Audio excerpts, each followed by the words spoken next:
Did you work with the Oxford High School in November of 2021? I did. Okay. And what did you do there? I was a counselor at the high school. Do you still work at Oxford School District? I am currently on leave through the end of the school year. Okay. So you said you were a counselor. What exactly does that mean? As a counselor, I oversaw my caseload of students. I had approximately 400 students while at Oxford High School. I helped them with post-secondary planning, scheduling. I helped them also with social emotional issues and really kind of working with them holistically throughout their time in school. Okay, so you said you had about 400 students in your caseload, is that right? That is correct. Okay, so how many students, if you know, attended Oxford High School in November of 2021? I believe it was around either 1750, 1800. Okay, so how many counselors were there?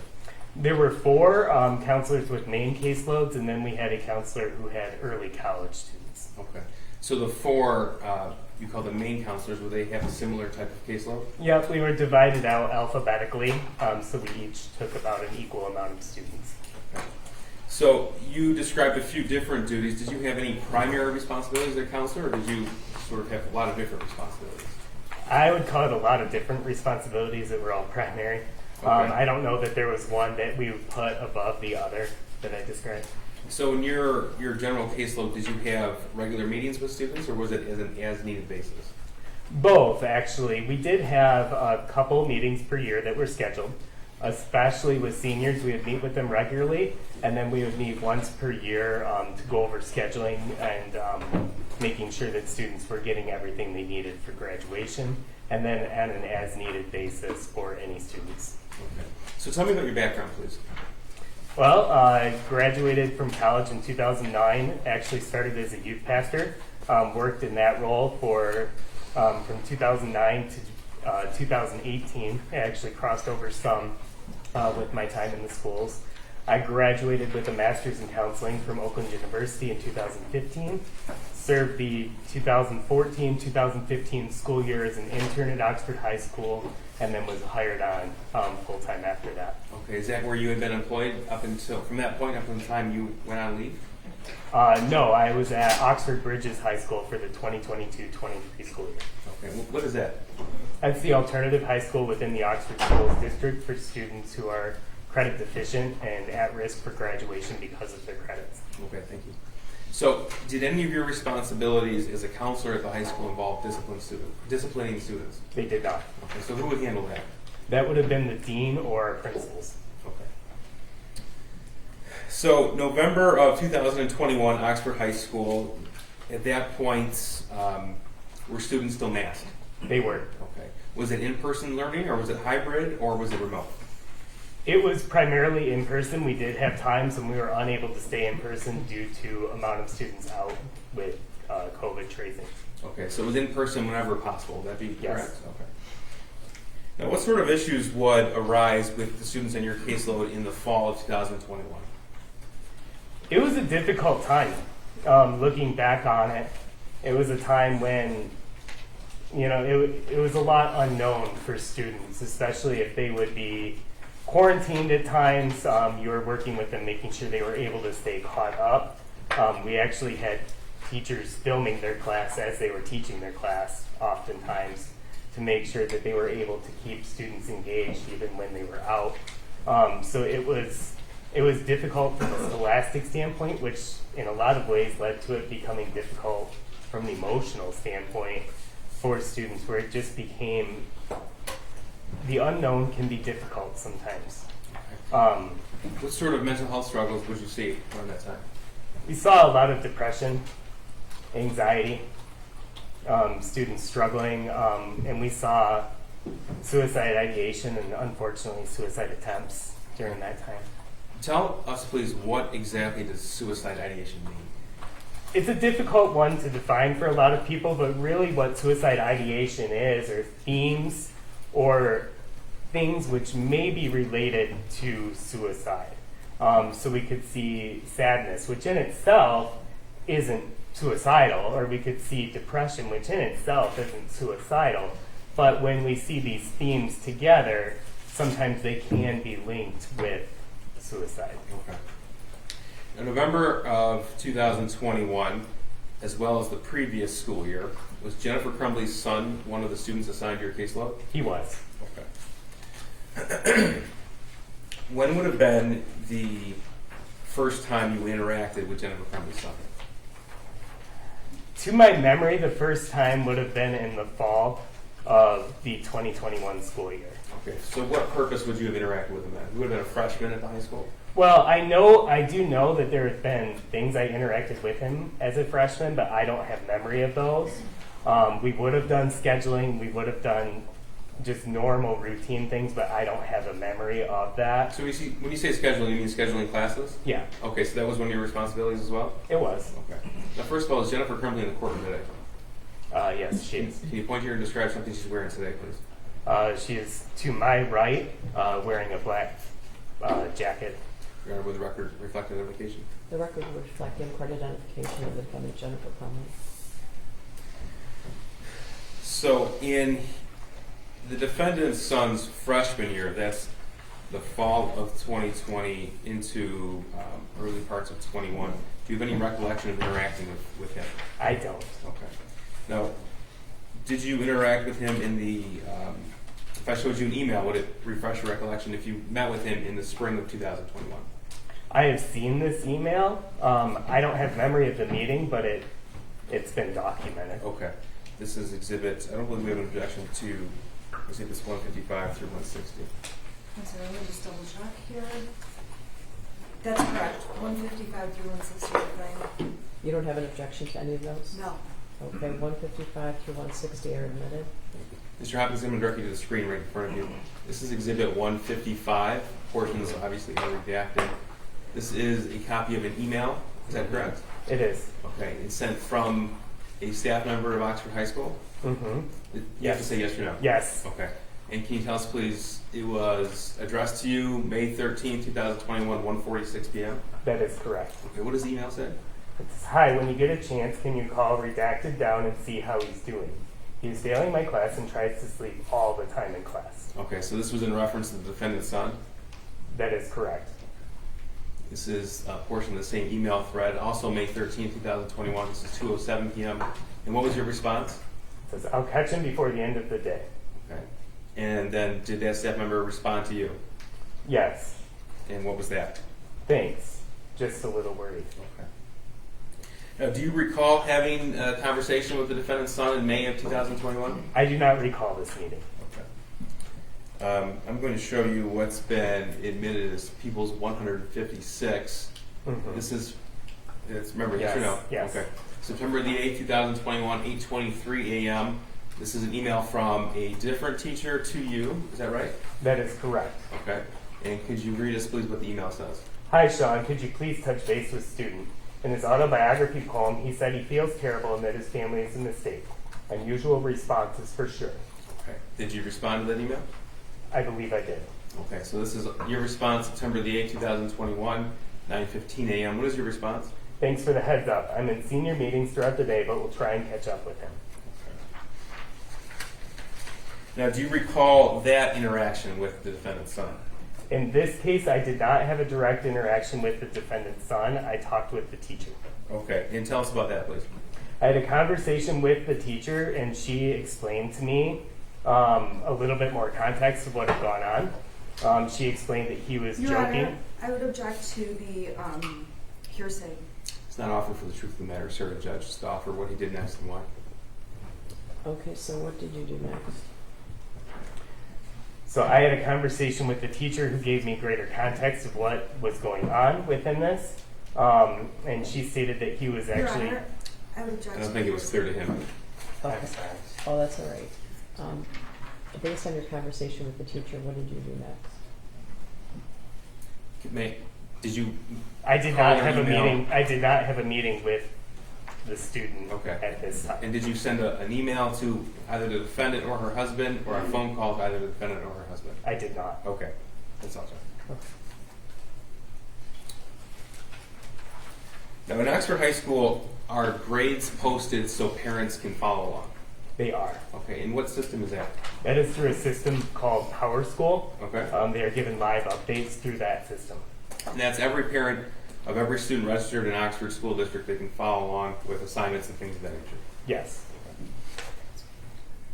And our parents also provided emailed updates to Power School. I believe that they can get notifications through the Power School system. And that's sent to email? I'm not sure. If you how that is if you know, that's all right. All right. Now, this was September the 8th, 2021. I'm going to show you People's Exhibit 157. Now, this is November the 10th, 2021 at 2:45 p.m. This is an email to you. Is that right? That is correct. Okay. And can you tell us what this says, please? Student is having a rough time right now. He might need to speak with you. Okay. And then your response at 4:44 p.m. on November the 10th, 2021 was for what? I'm sorry, I was in a meeting through the end of the day. I'll catch up with him.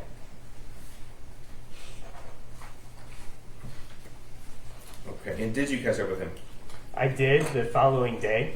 Okay. Tell us about that, please. I had a quick meeting in the hallway on his way to class and just let him know that if he needed somebody to talk to, that I could be there for him. Okay.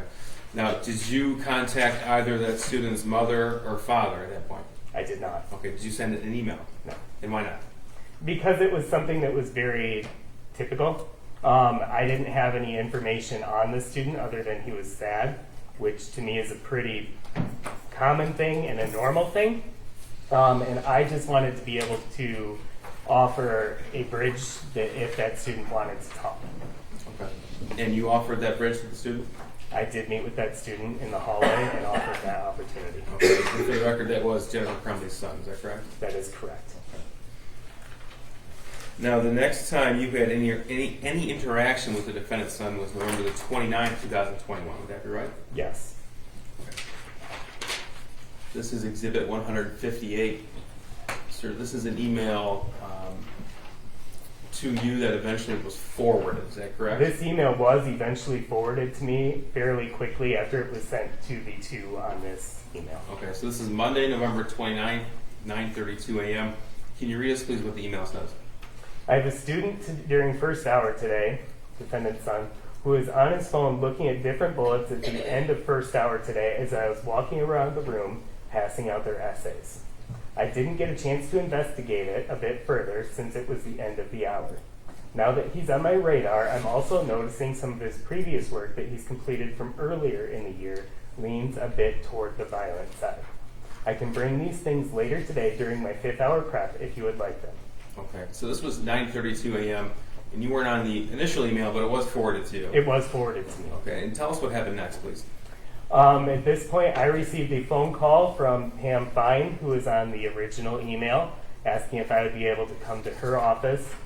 She was planning to call down the student and meet to discuss the contents of this email. Now, in the realm of either a school counselor or someone who's in discipline of students, there are certain levels of escalation when it comes to contacting a student and or a parent. Would that be right? I would agree with that, yes. Okay. So there's a check-in. Your Honor, I would ask that the witness answer the questions and avoid the leading questions. Please. I'll repeat. Okay, so earlier you testified that you had just met with the student's teacher in September of 2021. Yes. Okay, and you felt that was sufficient at that point. Yes, because I was able to gain more context. Okay. November the 10th of 2000, well actually you met with him November the 11th, 2021, you took the next step to meet with him. Yes. Okay. And now a decision was made, you just testified that, to actually bring the student into the office. That decision was made. I was not the one who made that decision. Sure. But as far as you're concerned in your role, what are the levels of escalation to contact either a parent or somebody else? It depends on the situation. If it's a discipline issue, I'd be contacting a dean or a principal. And then they would be the ones leading the meeting from there. If it's a social emotional issue, or if I feel the student is at risk of harm to themselves, I would be contacting a parent in that case. Okay. So you said it was Pam Fine who was on that initial email, and what was her role at Oxford High School? She was a restorative practices coordinator at that time. So tell me what happened after you received that phone call. I walked to Pam Fine's office, and the student had been called down and then walked into her office. Okay, the student being the defendant's son? Yes. Okay, tell us about that meeting. It was fairly brief. I was there as student support throughout the meeting, not to have direct conversation about the content of the meeting, but it was really a chance to get an idea of what he was looking at and why. Okay. When you said you were there for the standpoint of student support, what does that mean? Well, when a student is facing a potential discipline issue, it's fairly common to call a counselor in, as we are not the ones issuing the discipline in that case, but we can be a person there who's in the corner for the student. So is that intentional to keep the discipline separate from the counselor? Yes. Why is that? Because the counselor is not a role of disciplinarian, the counselor is a role of student support. So your focus then would be on the mental health and well-being of the student, not if the school rule was violated. That is correct. Okay, you said the meeting was fairly short. It was less than 10 minutes. Okay. Was a decision made to take the next step to contact a parent? There was a phone call to the parent after the meeting. Okay, now, do you know how that decision was made and why? I do not know how that decision was made or why. Okay. Were you there for that phone call? I was. And it was a voicemail? It was a voicemail. Okay. And who made it? You or Ms. Fine? Ms. Fine is the one who made the phone call. Now, when was the next time you had any interaction? Well, first we'll go through the rest of 158 here. It'll be on your screen. Okay. This is when it was the email forwarded to you at 9:34. Can you read this email, please?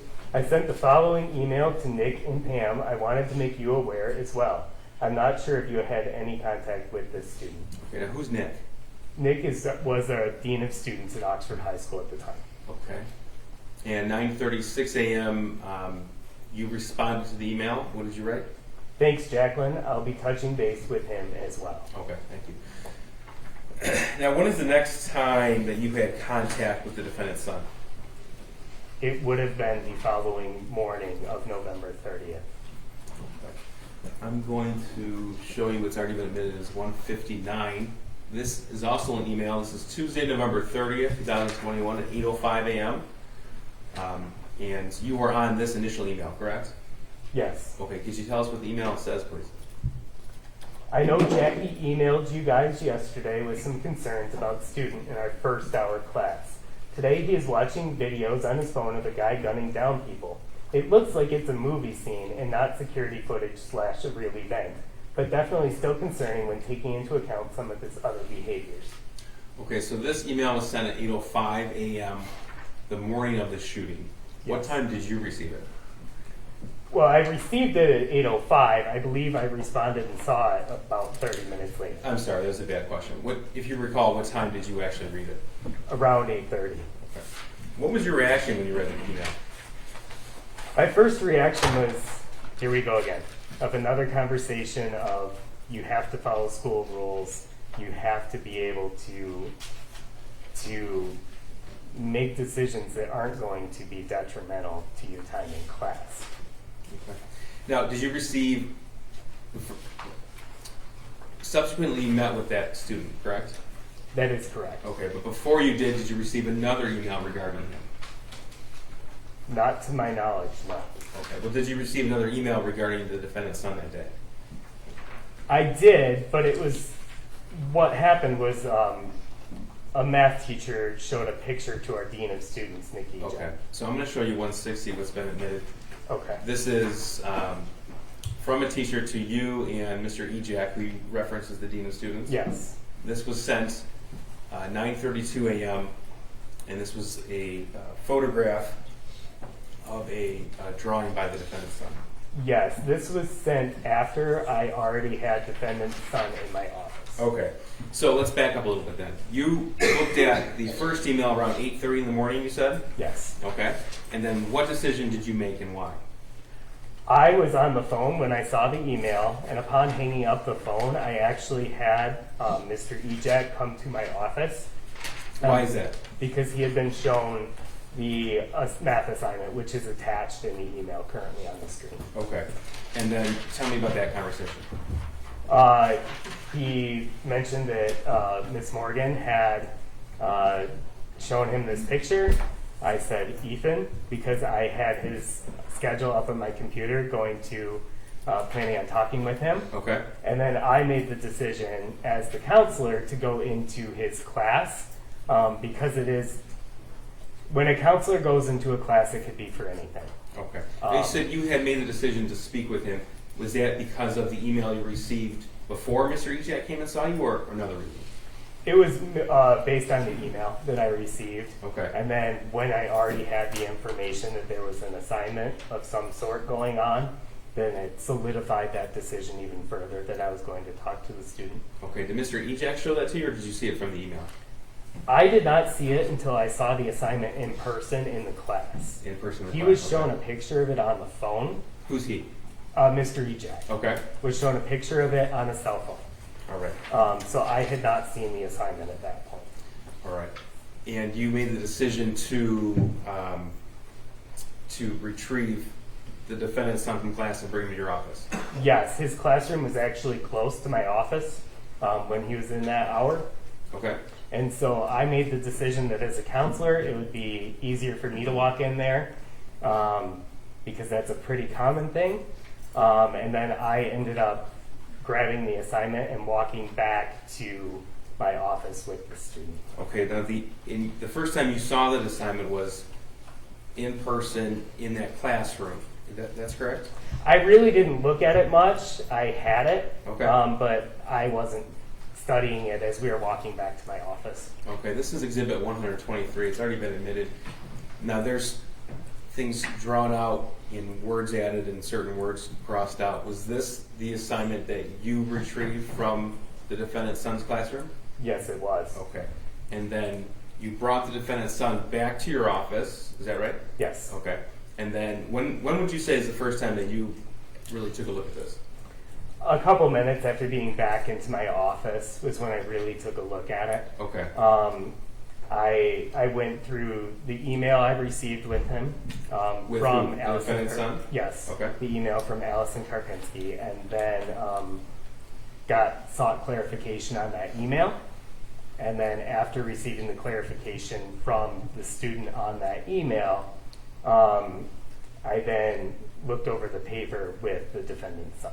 Okay. And what was your thought when you saw this paper, Exhibit 123? My first thought was I wanted to get from him what he was doing. His initial response was that it was a video game, that he liked drawing for video games and liked being able to create in that way. So I let him describe it in that way at first, and then I asked him to talk about some of the words that he had written down. Okay. By this because point, those stuck out to me. so by this point, had you seen the original drawing? No, Okay. So the words you were asking to explain were on this sheet here, 123. that is correct. Okay. So what words in particular stood out to you? I noticed the words of "I love my life so much," "the thoughts won't stop." I could make out "help me" under the crossed out part, and "harmless act." So it made me concerned that a student may potentially be suicidal or be displaying suicidal ideation. Okay. So I take it you didn't take the defendant's son explanation at face value. I didn't take it at face value. I accounted for it as his description, but I wanted to make sure that I was looking at as much of a picture as I could. Okay. So when you reviewed this drawing, and again, this is before you saw the original drawing, did you decide then to ask more pointed questions? I did. I really wanted to point out the words that were in the drawing because they were the easiest to see, and I wanted to get explanation for the words that wasn't just, it's a video game. Now, when you were speaking with the defendant son in your office, did he have a mask on? He did. Okay, did you have a mask on? I did. Could you tell what his demeanor was at that point? As best as you could, without complete facial expression. You still have Okay. tone of voice, you still have pace of speech. At this point, you never actually interacted with him without a mask. Would that be right? That is correct. Okay. So when you asked more pointed questions, tell us what happened next and why. His demeanor at first was very compliant, and as I started asking about the words and asking him to describe the words, his demeanor shifted towards more of a sad demeanor. Okay. He started sharing some things that had gone on in his life. Like what? He mentioned that a family dog had died recently. He mentioned that a grandparent had passed, that he was struggling with COVID and with school through COVID. And he mentioned that he had an argument with his parents about grades the night before. Okay. Did he tell you that a friend of his had roughly left the state? He did mention that a friend of his had left. He didn't say the state, just wasn't attending school anymore. Okay. Now, did you make a decision based upon your conversation with him to call Jennifer Crumbley? I did. Okay. Now, is that before or after you saw the original drawing? I don't remember. Okay. So during this conversation with the defendant's son, did you have the opportunity to look at the original drawing? I did receive the original drawing in an email, probably 25 to 30 minutes after retrieving him from class. So this is Exhibit 74. It's already been admitted. This is the original drawing that was shared with you? Yes. Okay. Now, what about this drawing causes you concern as well? This drawing also gave me a lot of concerns of suicide. When I looked at it and I saw one body, when I looked at it and saw words that were internalized of "the thoughts won't stop, help me," I started becoming concerned about the student's well-being and made the decision that I needed to involve parents. Okay. So we had talked about checking with the teacher, checking with the student, calling the student in to the office, and a phone call to the parent. Now you decided to not just call the parent, but also call them in? I did. Okay. Now in the range of options with the counselor dealing with a parent, this is be the highest option. Would that be right? This would definitely be up there, yes. Okay. So when was that decision made? How long, let me ask you this, how long were you with the defendant's son before you made that decision to call his mother? To the best of my memory, at least 20 minutes. Okay, so in that 20-minute time span, though, you made the decision to bring her in. I did. Okay. Tell us how that happened. I asked, I actually told the student what I was going to do. I said, here's where we're at, and here's what I have to do. And I let him know that in this case, I need to call your parents and get them involved, because I want to make sure we get you help and support. Okay. I then gave student the option to choose which parent he wanted me to call. I do that quite frequently because it gives you an insight into the student a little bit. Of sometimes they might say, please don't call this parent. And the student's response was it would be easier to get a hold of mom. So we called mom. Okay. Now, did you tell him that you had concerns of suicidal ideation before you called Jennifer Crumbley? I do not believe that I told him that, no. And you indicated that you had seen in the fall of 2021 other aspects of suicidal ideation in other students? Yes, Okay. And you said even some students had even attempted suicide? sadly, yes. Okay. So you've had these sort of meetings where you call a parent in before? I have. Okay. And you said it was the defendant's son to call Jennifer Crumbley, or at least you'd have an easier time getting a hold of her? Yeah, that was the statement. So I called mom, and I Mom believe, being the defendant, Jennifer Crumbley? yes, that is Okay. correct. And she was unable to answer that phone call. So I then asked, Well, how do you know that? It went to voicemail? yes, Okay. she did not answer She that did not phone answer. call. Okay. And so I asked the student if it was okay for me to call his dad, and he said yes. I called dad, and it sounded like there was an answer, but it was also kind of like just dead air on the phone. Okay. So I hung up, and a few moments later, I received a phone call back from Jennifer Crumbley. Okay. Now, if I told you that we had phone logs admitted into evidence that showed you left a message for Jennifer Crumbley at 9:24 a.m., would that sound right to you? That sounds about right, yes. Okay. And then it appeared from those same records that she had called you back at 9:27 a.m. Does that also sound right? That sounds about right. Okay. Tell us about that conversation between you and Jennifer Crumbley at 9:27 a.m.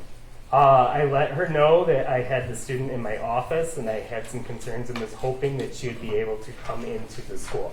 Was that on your office line? It was on my office line, yes. Did you have the cell phone to your ear, or was it speakerphone? At that point, it was to my ear, and I believe that mom asked to speak with Ethan, or the student. So I then put it on speakerphone and allowed them to talk to each other as well. Okay, tell me about that, please. Mom asked the student what was going on, and he didn't really have much, just kind of. Okay. Did you tell the defendant that you had a drawing you were going to send her, the math worksheet? I believe I did, yes, Okay. and then I sent it to her, Okay. to her cell phone. And did she comment on that drawing, that math worksheet to you while she was on the phone with you? Not to my memory.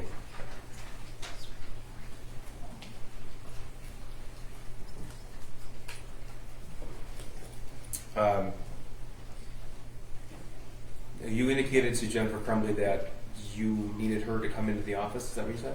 Yes. Okay. Did she say, okay, I'll be right there, or did she say something else? She was hoping that Dad would be able to do it, that it would be difficult for her to get there to leave work, and that she worked approximately 30 minutes from the school. Okay. And that was 9:27 a.m. And when she told you that it'd be difficult for her to come there, was that on speakerphone? I do not remember. Okay. So what was your, from the records, it shows about a 5-minute phone call between you and Jennifer Crumbley at that point in time. Were you left with the impression that she was on her way then, or that you had to find another parent? I was left with the impression that she was going to try and contact Dad to have Dad come. And then approximately 10 minutes later, she called again saying that she was unable to get a hold of Dad and that she would be on her way. Okay. She being Jennifer Crumbley. Yes, that is correct. All right. And you said you forwarded this Exhibit 74 to Jennifer Crumbley. This was forwarded in the email. Okay. And then this Exhibit 123 was also forwarded to her. That was texted to her cell phone. Texted Jennifer Crumbley's cell phone. Yes.